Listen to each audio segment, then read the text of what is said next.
Forget about the pains and pangs of YS Congress party. లేదు, ప్రతి సామాన్యుడు, ప్రతి ఎవడైనా కూడా ఈ రాష్ట్రంలో అనుభవిస్తున్నటువంటి పరిస్థితి. ఒక అప్రకటిత ఎమర్జెన్సీ, ఇందిరాగాంధీ టైంలో కూడా seen emergency, not to this extent, not this much cruel, not this much vengeanceful. మీ రెడ్ బుక్ రాజ్యాంగం రోజు ఆ రోజే పడిపోయింది రాష్ట్రంలో ప్రజాస్వామ్యం. ఆ రోజే నాంది పడ్డది ప్రజాస్వామ్యానికి ఆఖరడుగు. మీ నాయకులు మాట్లాడే భాష ఏంది? రౌడీ షీటర్ కూడా మాట్లాడినటువంటి భాష అది. ఎవరు కూడా మాట్లాడకూడదు. అందులో మీరు అత్యున్నత స్థానంలో ఉన్నటువంటి ప్రజలకు స్ఫూర్తిగా నిలవాల్సినటువంటి నాయకులు మీరు. మొలగొట్టు పెడతాం, తోలు వలస్తాం, కళ్ళు పీకతాం. ఇదే స్ఫూర్తి పోలీస్ ఈరోజు అనుసరిస్తుంది. మీ యొక్క ప్రాప కోసం, మీ యొక్క టు అప్పీజ్ యూ, మిమ్మల్ని సంతోషపరిచేదానికి వాళ్ళు ఈరోజు రాక్షసులుగా తయారయ్యి ప్రజల మీద పడితే మీకు సమ్మగా ఉందా? తెనాల్లో 3 దళిత చిన్న పిల్లలోళ్ళు పాపం నడి వీధిలో కర్కశంగా, ఎక్కడో తాలిబన్స్ చూసాం, అరేబియాలో చూసాం, కొన్ని కంట్రీస్లో చూసాం ఆ విధమైనటువంటి డిశ్చార్జ్ ఆఫ్ జస్టిస్.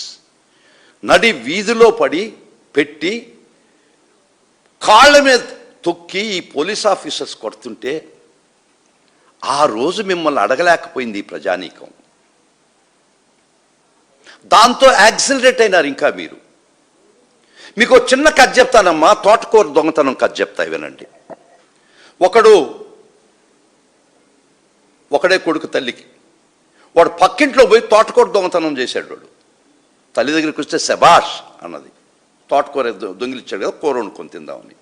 అట్టు పెరిగి ఒక రాజస్థానంలో నగలు చోరీ చేసి దొరికి అడ్డం వచ్చిన చంపి వాడు హత్యా కేసులో ఇరుక్కుంటాడు. వాడు గురిశిక్ష రాజు ఖరారు చేసిన తర్వాత ఆఖరి కోరిక ఏంటంటే మా అమ్మని దగ్గరికి రమ్మంటాడు. వాడు పాపం ఆఖరికి చూసుకోదానికి పిలుచుకున్నాడు. పాటను కొడతాడు కోరిక. ఎందుకంటే ఆ రోజే తోటకూర దొంగతనం చేసిన రోజే నన్ను మందలించుంటే నేను ఈ పరిస్థితికి రాను కదా అని చెప్పాడు బిడ్డ. దళితుల్ని దాక్షిణ్యంగా నడి వీధిలో మీరు కొడుతుంటే, ఈ ప్రభుత్వం ఏలుతున్నటువంటి నాయకులు మిమ్మల్ని మందలించుంటే, ఈ రాష్ట్రానికి పెద్దైనటువంటి డీజీపీ గారు మిమ్మల్ని మందలించుంటే, మిమ్మల్ని ఎస్పీ గారు మందలించుంటే, మిమ్మల్ని డిఎస్పీ గారు మందలించుంటే, మీరు ఈరోజు హత్యాకాండలకి నిస్సిగ్గుగా ఉండి ఉండరు. సోషల్ మీడియా నోరు తెరిస్తే నాకు తెలిసినటువంటి పాపం ఒక అబల ఆడమ్మాయి పెద్ది సుధారాణని సోషల్ మీడియాలో కొన్ని పోస్టులు పెట్టుంటే మీరు న్యాయపరంగా చర్యలు తీసుకోండి. చిత్రహింసలు చేసి ఆ అమ్మాయిని విపరీతంగా కొట్టి ఊరూరు తిప్పి, రాష్ట్రం అంతా తిప్పి, శ్రీకాకుళం టు కుప్పం టు హిందూపూర్ తిప్పి మీరు ఇన్ని ఇల్లీగల్ డీటెయిల్స్లో పెట్టి ఆ అమ్మాయిని చిత్రహింసలు పెట్టి ఆఖరికి మీ ఎంత దూరం వెళ్ళిపోయినారంటే చట్ట ప్రకారం రిమాండ్ చేసేటప్పుడు పోలీస్ డాక్టర్ సర్టిఫికేట్ కావాలా. ఆ డాక్టర్ చేత కూడా ఇంజరీస్ లేవని రాయించుకునే పరిస్థితి రాష్ట్రంలో వచ్చింది. మీరందరూ దొంగలే కదా ఈ సమాజంలో, మీరందరూ దోపిడీదారులు కదా ఈ సమాజంలో, మీకు అందరూ బాధ్యులే కదా ఈ కార్యక్రమాలకు. చెప్పండి. తర్వాత ఆ గౌరవ మ్యాజిస్ట్రేట్ ఆ చెయ్యిలు దెబ్బలు చూసి ఈ సర్టిఫికేట్ ఇట్టుందని మళ్ళా గౌరవ కోర్టు వారు వెనక్కి పంపించి వేరే డాక్టర్తో ఎగ్జామిన్ చేస్తే చిత్రహింసలు ఆ అమ్మాయి చేతులు ఛిద్రం అయిపోయి ఉన్నాయి. ఎవరిచ్చారు మీకు ఈ అధికారం? మీ నాయకులు ఇచ్చారా? ఒక్కటి గుర్తుపెట్టుకోండి, దెర్ ఆల్ పాసింగ్ క్లౌడ్స్. ఈ రాజకీయ నాయకుల యొక్క అహంకారం, అధికారం passing cloud. This is not eternal and permanent. వాళ్ళను నమ్ముకొని వాళ్ళని సంతృప్తిపరచడానికి మీరు ఏ దురాగతాలు చేసినా ఇండివిజువల్గా మీరు ఒక రోజు ఖచ్చితంగా లెక్కలు చెప్పాల్సి వస్తుంది. That's what I say, the wheels of justice turn slow but they grind fine. ప్రతి ఒక్కరూ కర్మ రిటర్న్స్ అంటారు, తెలుసు కదా మీకు. ఎవ్వరు కర్మకతీతులు కారు. ఎవరు చేసిన పాపం వాళ్ళు అనుభవించక తప్పని భూమి మీద. మీకు ఎక్కడొచ్చిందంత ధైర్యం? ఈ విధంగా చనిపోతుంటే, చంపేస్తుంటే మీకు ఈ నాయకులు ఇచ్చినటువంటి భరోసా కదా. మీరు ఈ నాయకుల నీలి నీడల్లో మమ్మల్ని ఏం చేయలేరనే ఒక్క అహంకారం కదా ఈ వ్యవస్థ, పోలీస్ వ్యవస్థను అడుగుతున్నాను నేను. ఇంకొక చిన్న విషయం చెప్తా మీకు. రెడ్డపల్లి అని సత్తెనపల్లి రూరల్ మండలంలో కుగ్రామం. అక్కడ నాగమల్లేశ్వరరావు అని అతను చేసిన పాపం ఏంటంటే, జూన్ 4వ తేదీ కౌంటింగ్కి పోయినాడు. ఎలక్షన్ కౌంటింగ్కి పోయినటువంటి ఆ పాపం, ఆయన చేసినటువంటి అపచారం, సాయంత్రానికి ఆ గౌరవనీయమైనటువంటి ఒక psycho circle inspector by name Malli Rajesh Kumar పిలిపించాడు, చిత్రహింసలు పెట్టాడు. చేసిన పాపం ఈయన కౌంటింగ్ ఏజెంట్. ఎప్పుడైతే కౌంటింగ్లో 10-10:30కి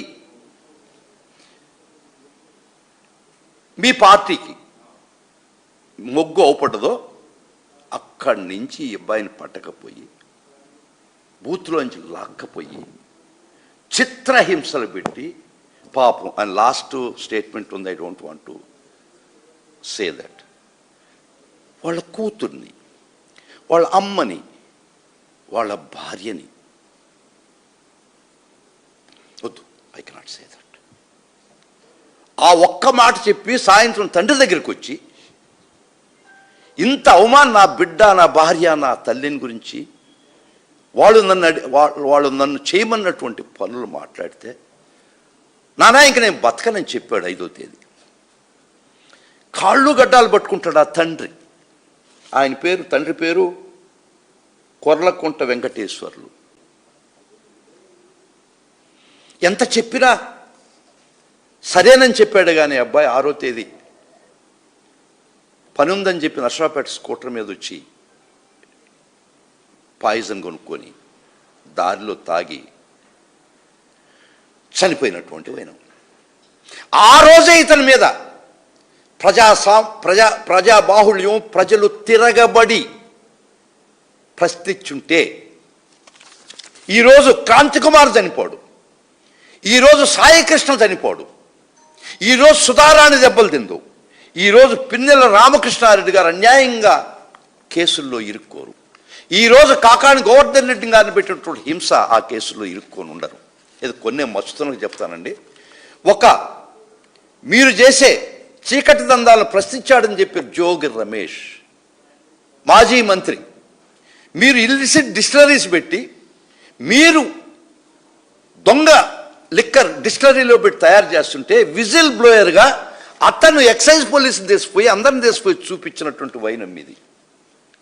the result, police case against ఆయన మీద కేసు, ఆయన మీద దాడి, ఆయన ఇంటి మాజీ మంత్రి,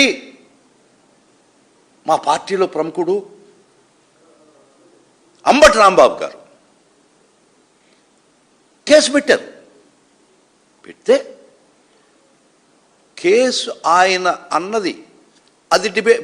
I'm not in the debate whether it's right or wrong, that's not the issue now today. Yes, if the police feels that is a crime, you are registered a crime, you could take action legally. ఈ police presence లో videos ఉన్నాయి. I am ready for anything, anywhere I could show it. In the presence of the so-called police, ఆయన ఇల్లు ర్యాన్సాక్ చేసి, ఆడోళ్ళ భయభ్రాంతులు చేసి, తగలబెట్టి చోద్యం చూస్తున్నారు కదా మీ పోలీస్. నిజంగా వాళ్ళు చేసి ఉండరు. అట్లీస్ట్ ఆ పోలీస్ మొరేలన్నా ఉంటుంది. మీకోసం, మిమ్మల్ని సంతృప్తిపరిచేసే దానికోసం, ఒక మంచి ఏరియాలో పోస్టింగ్స్ కోసం దిగజారిపోయినటువంటి పోలీస్ వ్యవస్థ. We have weaponized this system as a tool to oppress the opposition. Then the intelligentsia, then the common man. మిమ్మల్ని అడిగేవాళ్ళు చేసేవాళ్ళు లేరని కదా మీ ధైర్యం.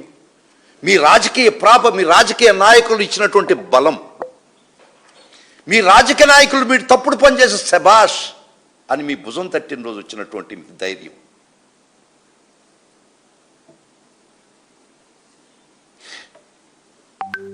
ఒక్కటి మాట చెప్తున్నాం మీకు, మళ్ళా ఇది పర్మనెంట్ కాదు, వాళ్ళకు కూడా ఖచ్చితంగా కాదు. చరిత్రలో ఇంతకన్నా నియంత్రణ రాజ్యాలు వెళ్ళారు, ఎవరు మిగల్లా. అన్న చెప్తే హిట్లరు, రకరకాలు, ఖొమైనీ, తర్వాత ముస్సోలిని, తర్వాత గడాఫీ, వీళ్ళందరూ చాలామంది, సద్దాం హుసేన్ కూడా ప్రైవేట్ ఆర్మీ ఉన్నది, రెడ్ ఆర్మీ, ఇరాక్ గార్డ్స్ అని. వీళ్ళు కూడా ఈ పోలీస్ వ్యవస్థని ప్రైవేట్ ఆర్మీగా క్రియేట్ చేసుకున్నారు. వీళ్ళు విచిత్రం ఏంటంటే, ఒకరిని తీసుకుపోయి గొడ్డలతో నరకుతుంటే వాడు చెయ్యి అడ్డం పెట్టుకుంటే, ఈ చెయ్యి అడ్డం పెట్టుకున్నవాడి మీద 307, వాడి మీద కేసు, నో కేస్. మేధావులైనటువంటి న్యాయ వ్యవస్థతో న్యాయ చట్టంలో కొంత ప్రావీణ్యం గల వాళ్ళు మనం కూడా, ఆల్బర్ట్ ఐన్స్టైన్ చెప్పినారు, మీకు అందరికీ గుర్తుంటుంది, the world will not be destroyed by those who do evil, but by those who watch them without doing anything. ఒక మేధావి మౌనమే ఈ సమాజాన్ని పతనానికి కారణమని ఆల్బర్ట్ ఐన్స్టైన్ చెప్తాడు.